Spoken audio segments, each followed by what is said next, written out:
free speech was weaponized to conduct a genocide. Free speech was not used to conduct a genocide. The genocide was conducted by an authoritarian Nazi regime. There was no free speech in Nazi Germany. There was none. There was also no opposition in Nazi Germany. They were a sole and only party that governed that country. So that's not an accurate reflection of history. Secretary of State Marco Rubio, who is in Jerusalem on the second leg of his trip through Europe and the Middle East.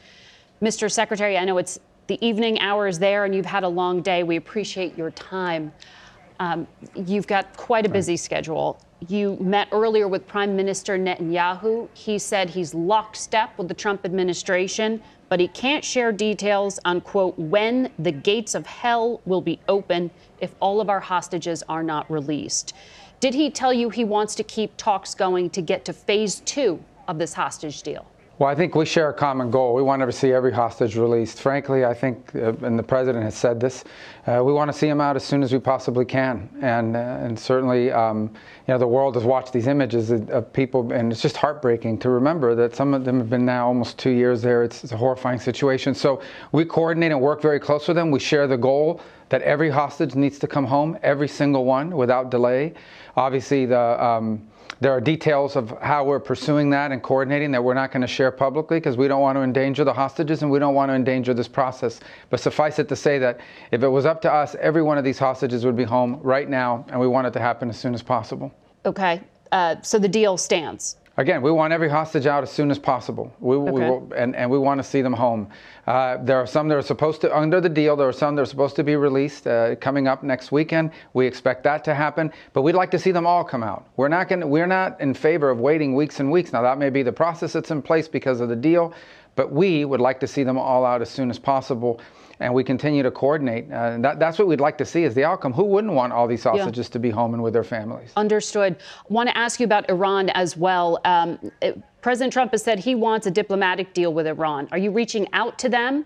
And alongside that, does the U.S. support a preemptive strike by Israel on Iran to take out its nuclear program? Well, first of all, Israel will always have to act in what they believe is their national interest and their national defense. And so I'm not going to speak about whatever strategies they may have on this or any other topic. I will say that we don't have any outreach from Iran. We haven't seen any. And ultimately, we've seen in the past that efforts that Iran has undertaken diplomatically have been only about how to extend the time frame but continue to enrich and in addition to sponsor terrorism, in addition to build these long-range weapons, in addition to sow instability throughout the region. But let's be clear, there's been zero outreach or interest to date from Iran about any negotiated deal. Ideally, yeah, I would love to wake up one day and hear the news that Iran has decided not to pursue a nuclear weapon, not to sponsor terrorism, and re-engage in the world as a normal government. We've had no indication of any of that, not just now, but for 30 years. So you head from Israel to Saudi Arabia next. I know you'll be talking about Gaza, but we've also learned that Saudi Arabia is trying to facilitate this diplomacy with Russia about Ukraine.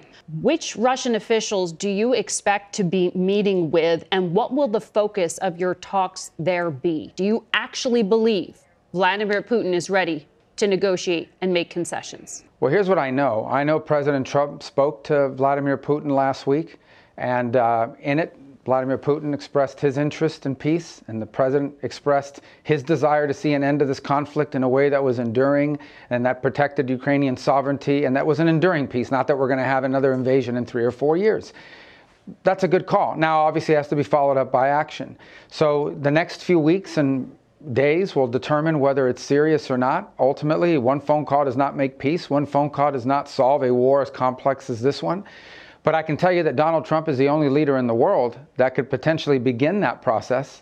Other leaders have tried. They have not been able to do so. When he ran in his campaign and he was elected as president, one of his promises was he would work to bring an end to this conflict in a way that's sustainable and fair.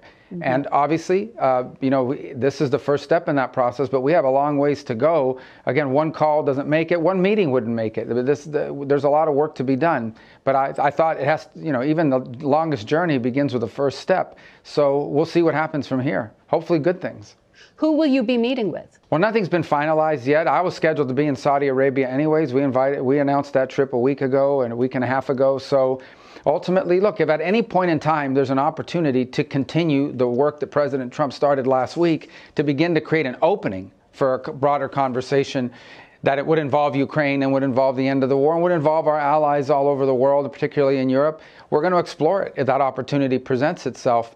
I don't have any details for you this morning other than to say that we stand ready to follow the president's lead on this and begin to explore ways, if those opportunities present itself, to begin a process towards peace. Now, a process towards peace is not a one-meeting thing. This war has been going on for a while. Right. It's difficult. It's complicated. It's been bloody. It's been costly.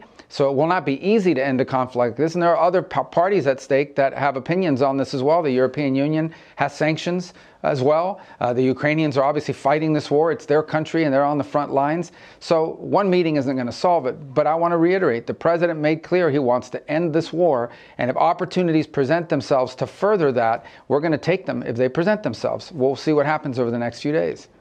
But to be clear, Keith Kellogg, who is the envoy appointed to help with these talks, says these are going to be parallel negotiations, meaning the Ukrainians and Russians aren't talking to each other yet.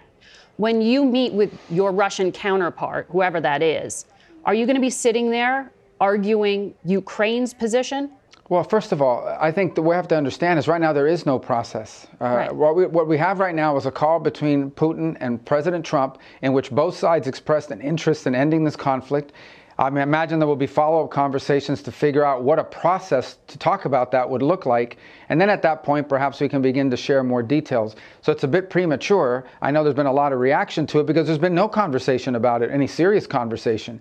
But I want to go back to the point I made. President Trump ran. He was very clear. He thinks this war needs to end. And if he sees an opportunity to end it, which is what he's looking for, whether there is an opportunity or not, we're going to pursue it. Ultimately, it will reach a point when if it's real negotiations, and we're not there yet, but if that were to happen, Ukraine will have to be involved because they're the one that were invaded.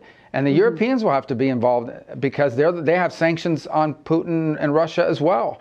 And they've contributed to this effort. We're just not there yet. We really aren't. But hopefully we will be because we'd all like to see this war end. No doubt. The last administration did have contact through the intelligence agencies with Russia, but they didn't believe there was any proof that Vladimir Putin was interested in talks. You know the history with Vladimir Putin. He likes to use diplomacy as a cover to distract while he continues to wage war. Do you trust that this time is different? Yeah, I don't think in geopolitics anyone should trust anyone. I think these things have to be verified through actions. I said yesterday that peace is not a noun, it's a verb, it's an action. You have to take concrete steps towards it. What I can tell you is I know of no better negotiator in American politics than President Trump. Yeah. I think President Trump will know very quickly whether this is a real thing or whether this is an effort to buy time. But I don't want to prejudge that. I don't want to foreclose the opportunity to end a conflict that's already cost the lives of hundreds of thousands and continues every single day to be increasingly a war of attrition on both sides. I think everyone should be celebrating the fact that we have an American president that is seeking to promote peace in the world, not start wars, but end them in a way that's enduring. That's something we should be happy about, whether it's possible or not. We're certainly willing, but it's not entirely up to us, obviously, but we'll find out. Well, you did speak in a phone call with Russia's top diplomat, Sergei Lavrov. The Russian side claimed that you discussed restoring trade, which seemed to be a nod to sanctions, easing restrictions on diplomats, and other gestures like a high-level leaders meeting. Are you actually considering, is the Trump administration considering lifting sanctions on Russia? Well, the phone call was to establish communications that are consistent with the call the president made last week with Vladimir Putin.